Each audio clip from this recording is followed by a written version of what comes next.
Saudara, fraksi Golkar MPR RI mendorong terbentuknya regulasi obligasi daerah untuk percepatan pembangunan di daerah. Hal itu ditanggapi Gubernur Jawa Barat, Deddy Mulyadi, yang menyatakan obligasi daerah berfungsi sebagai instrumen redistribusi keuangan.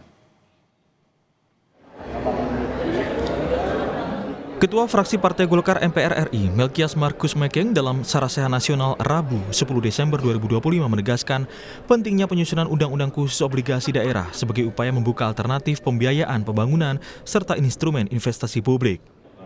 Menurut Mekeng, regulasi yang ada saat ini seperti aturan Kementerian Keuangan belum memberikan insentif cukup bagi investor untuk menanamkan modalnya pada obligasi daerah. Karena itu, fraksi Golkar melakukan rangkaian sarasehan di berbagai daerah untuk menyerap aspirasi gubernur, bupati, wali kota, serta akademisi. Ia pun berharap ada dukungan lintas fraksi dan dari Presiden Prabowo agar pemerintah pusat dapat membantu percepatan pembangunan daerah.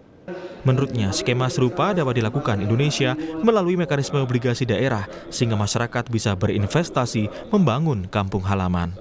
Kita melakukan ini dalam rangka ingin mempersiapkan sebuah undang-undang obligasi daerah yang menjadi pegangan bagi para stakeholder untuk katakanlah investor ingin membeli obligasi.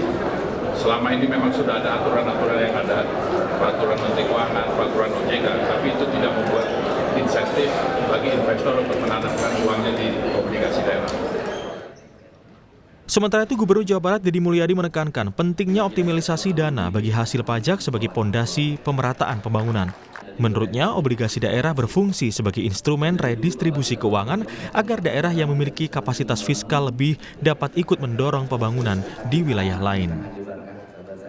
Harapan saya sebagai gubernur, optimalisasi dana bagi hasil pajaknya terus dioptimalkan. Dan kemudian dari optimalisasi dana bagi hasil pajak ini adalah struktur birokrasinya diefektifkan sehingga belanja publiknya menjadi makin tinggi. Yang berikutnya adalah obligasi daerah dipahami oleh saya adalah redistribusi keuangan, yaitu keuangan yang berpusat pada sebuah titik kemudian terdistribusi ke daerah-daerah melalui obligasi daerah. Deddy Mulyadi menambahkan kombinasi dana bagi hasil pajak dan obligasi daerah dapat membuka ruang lebih luas bagi masyarakat maupun pelaku usaha yang telah mapan untuk berinvestasi di daerah asalnya. Sunandar, Kompas TV, Bandung, Jawa Barat.